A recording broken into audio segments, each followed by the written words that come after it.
오늘은 우리 마음에 진정한 평안을 가져다주는 특별한 이야기를 나누려고 합니다. 바로 말을 줄이면 찾아오는 놀라운 평안에 대한 이야기입니다. 혹시 이런 경험 있으신가요? 하루 종일 이런저런 대화를 나누고 나면 오히려 마음이 더 복잡해지고 피곤해지는 느낌 말입니다. 좋은 뜻으로 자녀에게 조언을 했는데 또 잔소리 시작이네라는 반응을 받거나 손자, 손녀들과 대화하려고 했는데 할아버지, 할머니는 너무 말이 많아요 라는 말을 들으신 적 있으실 겁니다. 나이가 들수록 경험이 풍부해지고 전하고 싶은 이야기도 많아지는데 왜 오히려 사람들은 우리 말을 부담스러워할까요? 왜 진심을 담아 한 말이 때로는 상처가 되고 사랑하는 마음으로 한 조언이 간섭으로 받아들여질까요? 오늘은 동양의 위대한 사상가 장자가 남긴 지혜를 통해 어떻게 하면 말의 힘을 올바르게 사용하여 더 평화롭고 의미 있는 관계를 만들어갈 수 있는지 함께 알아보겠습니다. 말을 줄이면 우리의 마음은 놀라운 평안을 찾게 되고 그 평안 속에서 진정한 자아를 만날 수 있습니다. 동양의 위대한 사상가 장자는 지혜로운 사람은 말이 적다라는 깊은 통찰을 남겼습니다. 이 말씀이 단순히 과묵하게 살라는 뜻일까요? 아닙니다. 여기에는 훨씬 깊은 의미가 담겨 있습니다. 적게 말하는 삶에는 깊은 집중력과 끊임없는 자기 성찰, 그리고 절제의 미학이 자연스럽게 깃들어 있습니다. 우리가 나이를 먹을수록 삶의 경험이 풍부해지고 그만큼 전하고 싶은 말도 많아집니다. 가족들에게 들려주고 싶은 따뜻한 이야기들, 자녀들에게 전하고 싶은 소중한 인생 조언들, 오랜 친구들과 나누고 싶은 젊은 시절의 추억들이 마음속에 가득하죠. 특히 손자, 손녀들이 잘못된 길로 가지 않기를 바라는 마음에서 더 많은 말을 하게 되고 자녀들이 시행착오를 겪지 않기를 바라는 마음에서 더 자세한 조언을 하게 됩니다. 하지만 역설적이게도 그렇게 많아진 말들 속에서 우리는 종종 관계의 균열을 경험하고 감정적으로 지쳐가는 자신을 발견합니다.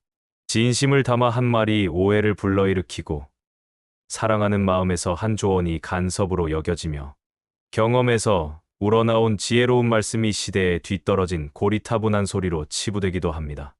왜 이런 일이 일어나는 걸까요? 장자는 이를 말은 마음의 소리다라는 한 문장으로 설명했습니다. 우리가 내뱉는 모든 말은 내면 세계를 비추는 맑은 거울과 같습니다.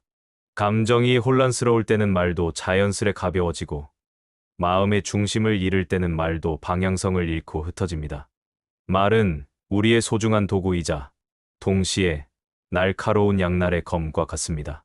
말의 양이 늘어날수록 실수의 가능성, 오해의 순간들, 그리고 의도치 않은 상처의 기회들도 함께 늘어나는 것입니다.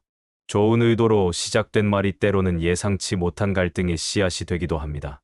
장자는 또한 진실한 말에는 불필요한 꾸밈이 없다고 말했습니다. 우리가 너무 많은 말을 하려고 할 때 그 말들은 자연스럽게 꾸밈과 설명으로 가득 차게 됩니다. 하지만 정작 상대방의 마음에 깊이 전달되는 것은 그 많은 말이 아니라 진심에서 우러나온 몇 마디의 진실된 말입니다. 70대라는 인생의 원숙한 시기에 접어든 지금, 우리에게는 삶의 불필요한 소음들을 하나씩 걷어내는 고요한 연습이 필요합니다. 이제는 말을 덜어내고 귀를 더 열어 경청하며 마음으로 더 깊이 느끼는 지혜를 배워가야 할 때입니다. 말을 줄여간다는 것은 결코 우리의 진솔한 생각과 섬세한 감정을 억누르는 것이 아닙니다. 오히려 진정으로 가치 있고 의미 있는 말들을 위해 우리 마음속의 공간을 비워두는 지혜로운 선택입니다. 마치 정원사가 아름다운 꽃을 피우기 위해 불필요한 잡초를 제거하는 것처럼 우리도 소중한 말들이 더 빛날 수 있도록 불필요한 말들을 정리해 나가는 것입니다. 특히 소중한 가족들과 대화를 나눌 때 이 원칙은 더욱 중요합니다. 왜 이렇게 하지 않니? 내가 살아온 경험으로는 말이야. 너희들은 아직 몰라 같은 일방적인 지적이나 훈계보다는 때로는 그저 조용히 곁에서 함께 있어주는 것만으로도 더 깊은 소통이 이루어질 수 있습니다. 실제로 많은 가족들이 이런 경험을 합니다. 할아버지, 할머니께서 끊임없이 조언을 하시는 것보다 가끔 조용히 괜찮다. 내가 하고 싶은 대로 해라라고 말씀해 주실 때 더 큰 감동을 받는다고 합니다. 때로는 수많은 말보다도 따뜻하게 건네는 차 한 잔의 온기, 살며시 전하는 손길의 따스함, 그리고 함께하는 고요한 시간이 더 큰 위로와 치유가 됩니다. 자녀들과의 관계에서도 마찬가지입니다. 부모로서 우리는 자녀들이 우리의 발자취를 따르기를 은연중에 바라지만 그들은 각자 자신만의 고유한 인생을 살아가야 하는 독립된 존재입니다. 과도한 말과 조언은 오히려 서로 간의 심리적 거리를 더 멀어지게 만듭니다. 한 어머니는 이런 말씀을 하셨습니다. 나는 아들에게 매일 전화해서 이것저것 물어보고 조언했는데 아들이 점점 전화를 피하더라고요. 그래서 일주일에 한 번만 안부를 묻고 그마저도 짧게 하기로 했어요. 그랬더니 오히려 아들이 먼저 전화를 하더라고요. 말하기보다는 귀 기울여 듣는 부모가 되어주세요. 끊임없이 말하는 부모보다 묵묵히 들어주는 부모의 모습이 자녀들의 기억 속에 더 오래, 더 따뜻하게 남을 것입니다. 자녀들이 어려움을 겪을 때 내가 말했잖아 라고 하기보다는 힘들겠구나 라고 공감해주는 것이 더 큰 힘이 됩니다. 손자, 손녀들과의 관계에서도 이는 마찬가지입니다. 요즘 아이들은 우리 세대와는 다른 환경에서 자라고 있습니다.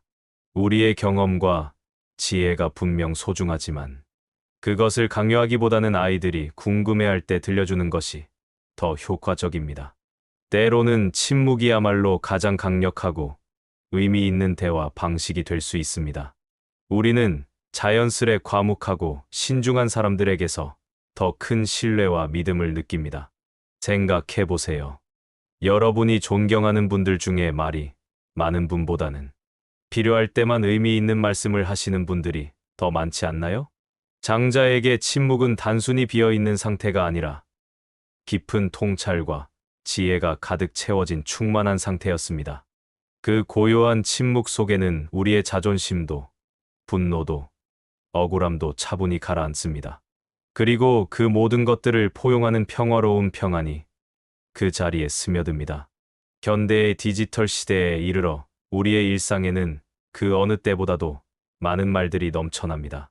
매일 수백 개의 문자 메시지와 카카오톡, 그리고 온라인상의 다양한 댓글들을 주고받으며 살아갑니다.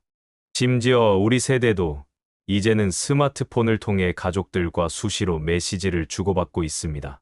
하지만 이렇게 수많은 가벼운 말들이 오가는 속에서 정작 중요한 진심은 점점 더 희미해지고 불필요한 오해와 감정적인 다툼은 더욱 쉽게 발생합니다. 문자 메시지나 카카오톡으로는 진정한 마음이 제대로 전달되지 않는 경우가 많습니다.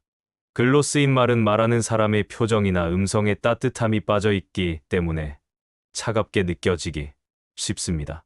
바로 이러한 시대적 상황 속에서 장자가 남긴 침묵의 철학은 더욱 큰 의미와 가치를 지닙니다. 이제 우리에게 진정으로 필요한 것은 말의 양적인 풍성함이 아니라 질적인 깊이와 진정성입니다. 비록 적은 말일지라도 진심에서 우러나올 때 상대방의 마음에 깊이 전달됩니다. 한 할아버지는 이런 경험을 들려주셨습니다. 손자가 취업을 못해서 힘들어할 때 처음에는 이런저런 조언을 많이 했어요. 그런데 손자가 더 위축되더라고요. 그래서 그냥 할아버지가 믿는다라고 한마디만 했는데 손자가 눈물을 흘리더라고요. 그 한마디가 수많은 조언보다 더 큰 힘이 되었나 봐요. 있는 그대로의 꾸밈 없는 말이야말로 가장 순수하고 아름다우며 타인의 마음을 진정으로 움직이는 힘을 지닙니다. 장자가 말한 진실한 말에는 불필요한 꾸밈이 없다는 바로 이런 의미입니다. 또한 침묵은 상대방을 존중하는 마음의 표현이기도 합니다. 상대방이 말하고 있을 때 끼어들지 않고 끝까지 들어주는 것. 상대방이 힘들어할 때 성급하게 해결책을 제시하기보다는 그 마음을 충분히 공감해 주는 것. 이런 것들이 모두 침묵의 지혜입니다. 그렇다면 우리는 어떻게 이러한 말의 지혜를 일상에서 실천할 수 있을까요? 구체적이고 실용적인 방법들을 함께 살펴보겠습니다. 첫째, 하루 동안 우리가 사용하는 말의 시간과 빈도를 의식적으로 살펴보세요. 저녁에 잠자리에 들기 전, 오늘 하루 동안 내가 얼마나 많은 말을 했는지, 그 속도와 양을 천천히 되돌아보세요. 가족들과의 대화에서 내가 말한 시간과 상대방이 말한 시간의 비율은 어떠했는지 생각해 보세요. 그 중에서 진정으로 필요하고 의미 있었던 말은 과연 몇 마디였는지 깊이 성찰해 보세요. 이런 자기 점검을 통해 우리는 자연스럽게 불필요한 말들을 줄여나갈 수 있습니다. 둘째, 말을 하기 전에 반드시 자신의 내면에 다음과 같은 질문들을 던져보세요. 지금 이 순간 이 말이 정말로 필요한 것일까? 지금이 이 말을 해야 할 적절한 때일까? 이 말이 상대방에게 진정한 도움이 될 수 있을까? 이 말을 하는 나의 진짜 목적은 무엇일까? 이런 질문들을 통해 우리는 말하기 전에 한 번 더 생각하는 습관을 기를 수 있습니다. 셋째, 때로는 말보다도 더 깊은 의미를 전달할 수 있는 따뜻한 표정, 진심 어린 눈빛, 다정한 손짓, 그리고 의미 있는 침묵을 적극적으로 활용해 보세요. 말을 줄여갈수록 우리의 몸짓과 표정이 자연스레 그 말을 대신합니다. 손자가 시험을 망쳤다고 할 때, 괜찮다, 다음에 잘하면 되라는 말보다 그저 어깨를 토닥이며 따뜻하게 안아주는 것이 더 큰 위로가 될 수 있습니다. 넷째, 대화 속의 침묵을 불편하게 여기거나 두려워하지 마세요. 우리는 종종 침묵이 지속되면 어색해서 무언가라도 말해야 한다고 생각합니다. 하지만 침묵은 단순한 어색함이나 공허함이 아니라 더 깊은 이해와 공감을 위한 소중한 여백입니다. 그 고요한 여백 속에서 서로에 대한 이해와 따뜻한 공감이 자연스레 자라납니다. 가족과 함께 차를 마시며 아무 말 없이 보내는 시간들도 소중한 대화의 시간입니다. 다섯째, 때때로 발생할 수 있는 말실수나 실언을 지나치게 두려워하지 마세요. 완벽한 사람은 없습니다. 말의 실수는 충분히 줄여나갈 수 있습니다. 말하기 속도를 조금 늦추고 마음의 속도도 함께 낮추다 보면 자연스레 개선됩니다. 또한 실수했을 때는 솔직하게 인정하고 사과하는 것이 관계를 더욱 깊게 만드는 기회가 되기도 합니다. 여섯째, 듣는 기술을 연마하세요. 상대방이 말할 때 다음에 무슨 말을 할지 미리 준비하지 말고 온전히 상대방의 말에 집중하세요. 특히 자녀들이나 손자, 손녀들이 자신들의 고민을 털어놓을 때 성급하게 해결책을 제시하기보다는 충분히 들어주세요. 그래서 어떻게 했니?